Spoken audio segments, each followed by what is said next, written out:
네, 이 시간에 저는 내가 세상을 이기었노라 라는 제목을 가지고 오늘 말씀을 함께 나누어 보기를 원합니다.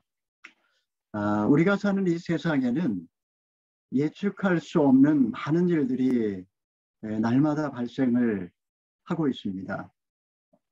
이 사건이나 사고를 어떻게 해석할 것인가? 그것은 이제 각자 다르겠지만 그가 살아온 경험, 그가 알고 있는 어떤 지식에 따라서 아마 해석은 다 제각각이 될 것입니다.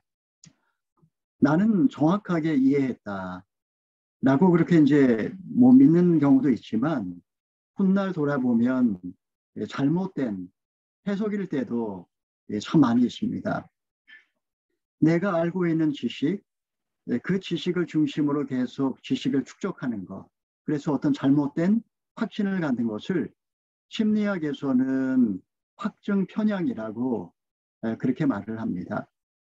대개의 경우 시간이 흘러서 이 모든 것들이 다 그 의미를 해석하는 그런 경우도 있지만 때로는 오랜 세월이 흘렀지만 여전히 해석되지 않는 그 아픈 상처로 남는 그런 경우도 참 많이 있습니다. 여러분, 사건의 의미를 미리 알 수 있다면 왜 이런 일이 일어났을까? 그 의미를 알 수 있다면 우리가 근심하거나 원망하지 않고 그 고난을, 그 고통을 잘 견뎌낼 수 있지 않을까요? 안타까운 것은 본인이 직접 경험하지 않고는 아무리 옆에서 조언을 해주고 말을 해줘도 대개의 경우 이해를 하지 못한다라는 것입니다. 본문에 나오는 12제자들도 마찬가지였습니다.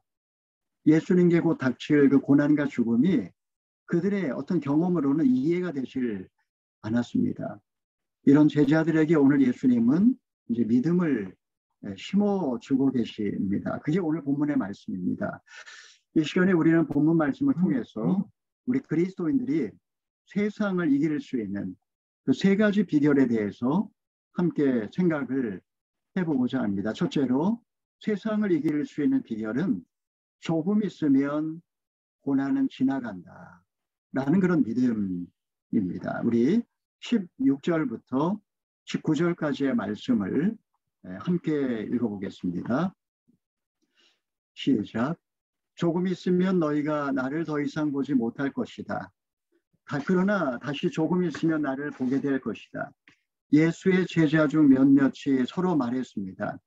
조금 있으면 너희가 나를 더 이상 보지 못하겠고 다시 조금 있으면 나를 보게 될 것이다 라고 하시면서 내가 아버지께 가기 때문이다 라고 하시는데 이게 도대체 무슨 말씀인가? 그들이 또 말했습니다. 무슨 뜻으로 조금 있으면이라고 말씀하셨을까? 무슨 말씀을 하시는지 도무지 이해하지 못하겠다. 예수께서는 제자들이 이것에 대해 묻고 싶어하는 것을 아시고 그들에게 말씀하셨습니다. 내가 조금 있으면 너희가 나를 보지 못하겠고 다시 조금 있으면 나를 보게 될 것이다 라고 해서 그 말이 무슨 뜻인지 서로 묻고 있느냐? 네, 짧은 예수님과 제자들 사이의 이 대화 속에 조금 있으면이라고 하는 구절이 7번이나 나옵니다. 얼마 전까지만 해도 제자들의 관심은 예수님이 어디로 가시는지에 관한 거였습니다. 그런데 이제 그들의 관심은 언제 이런 일이 벌어질까? 지금 그들은 불안했습니다. 도대체 조금이라는 시간이 이게 1시간인지 하루인지 한 달인지 얼마를 말하는지 몰랐습니다. 조금 있으면 벌어질 일이 무엇인지 우리는 잘 알고 있습니다.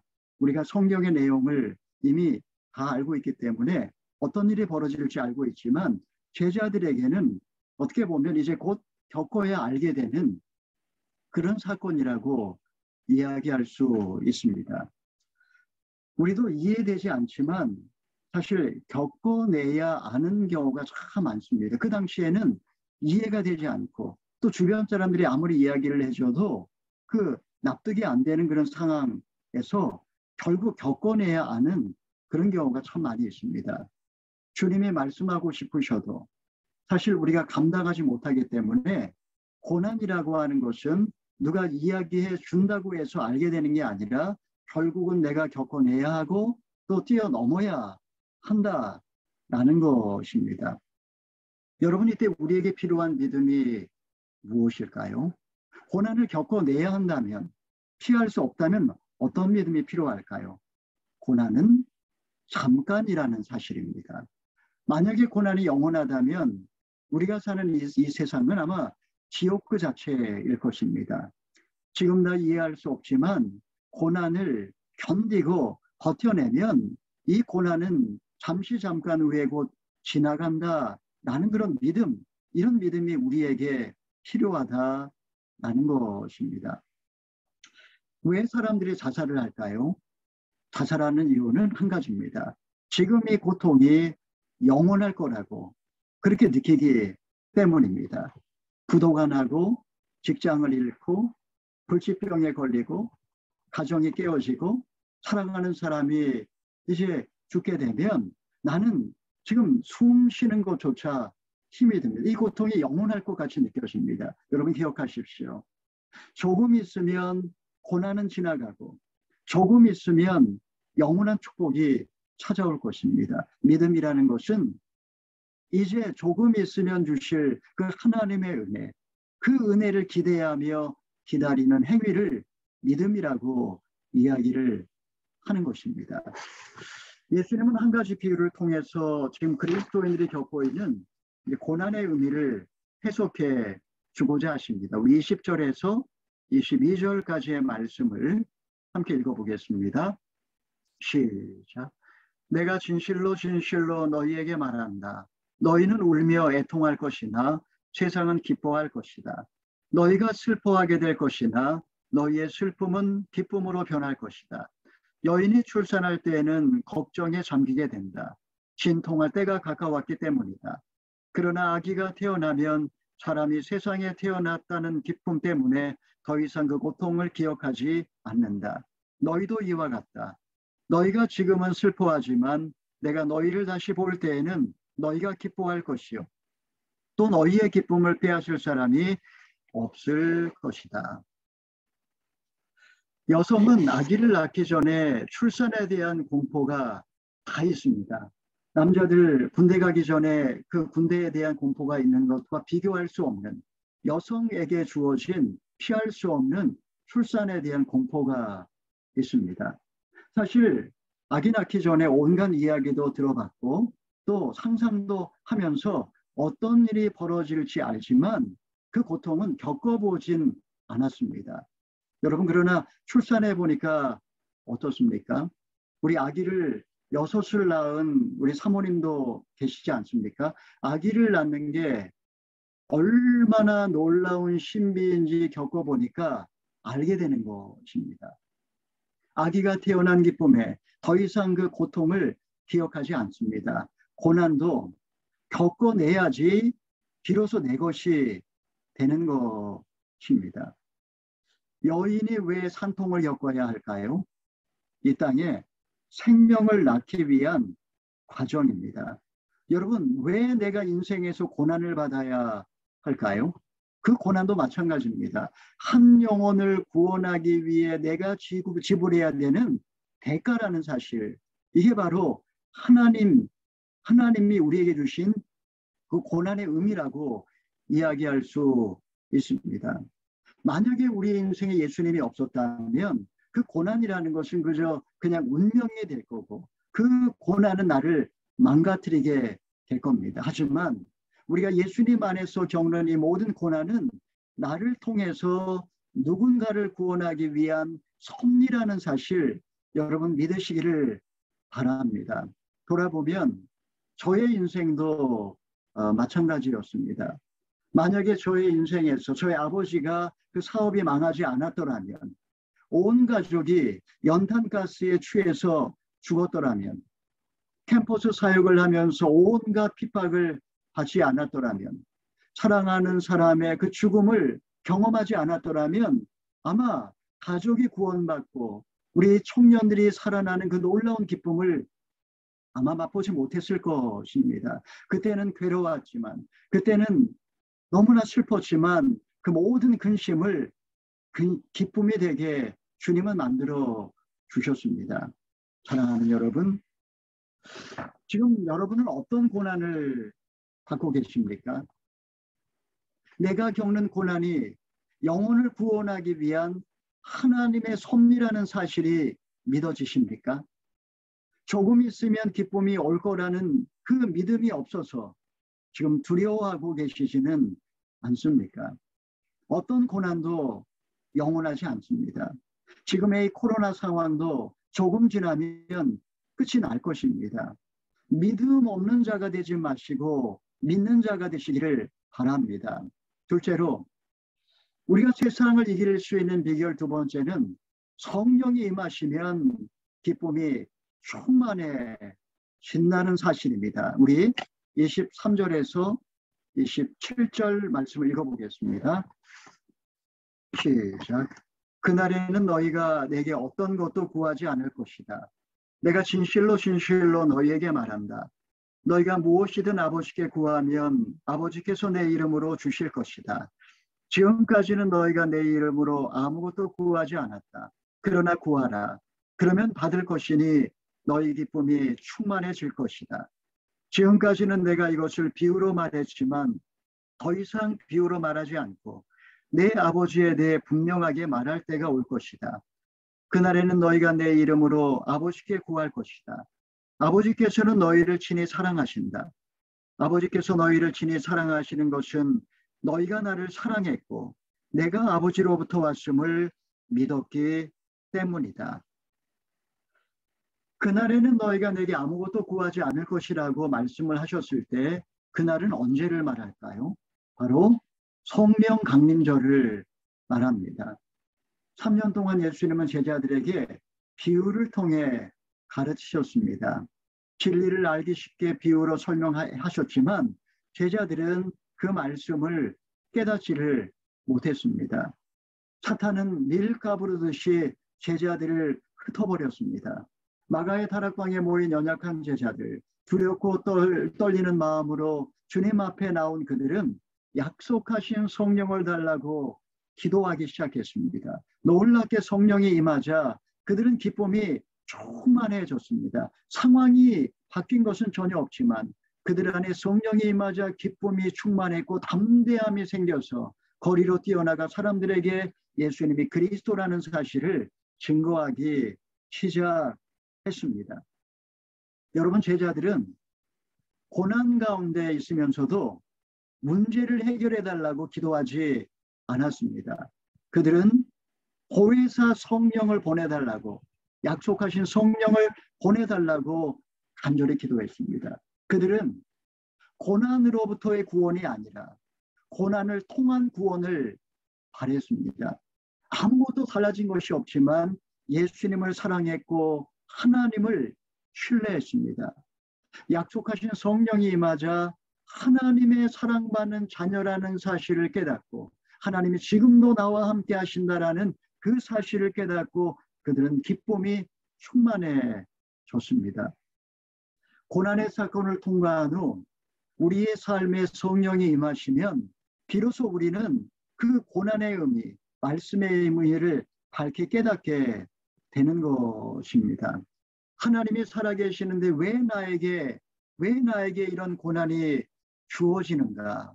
원망하고 불평하며 주저앉아 있지 않습니다.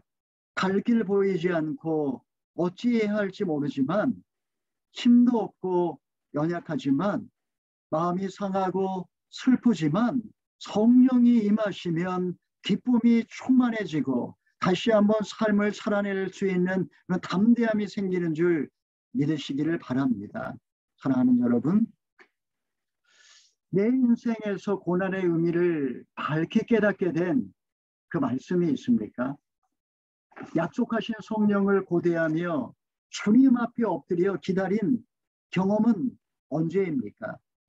하나님에 대한 믿음도 예수님에 대한 사랑도 바짝 말라버리고 지금 고난 가운데 절망하고 있지는 않습니까? 나를 위로해 주시고 나를 인도하시고 나를 가르쳐 주실 그 성령을 구하며 기도하시기를 바랍니다. 세 번째로, 세상을 이길 수 있는 비결, 그것은 바로 지금 하나님의 내게 주신 그 환난을 잘 견뎌내야 합니다.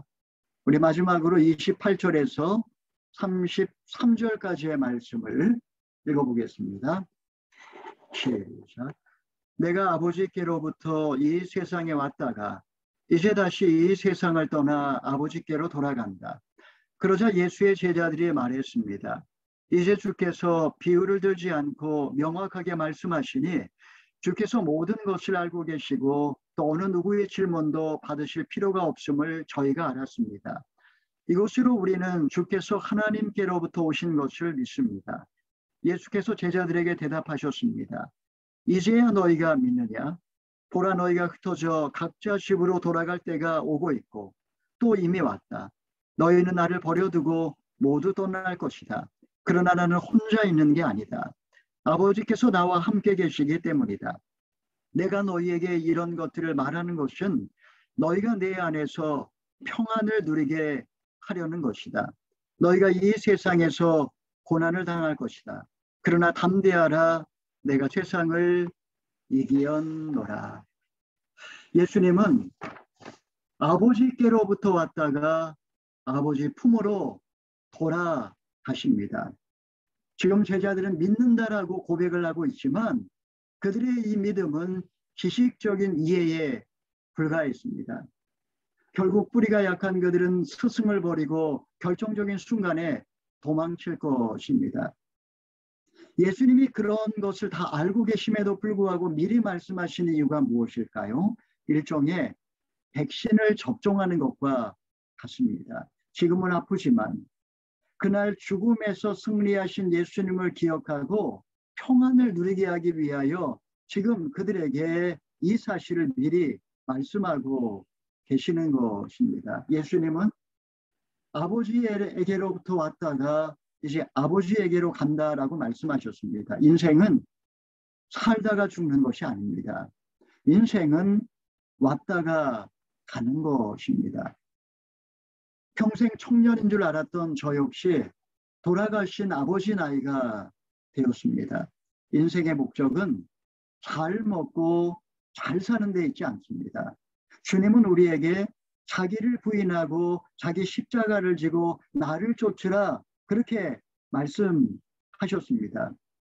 그리스도인이 하나님 앞에서 살고자 할 때 환난을 피할 수는 없겠지만 세상을 이기신 예수님을 믿고 담대하게 이 고난을 견디라고 주님은 말씀을 하셨습니다.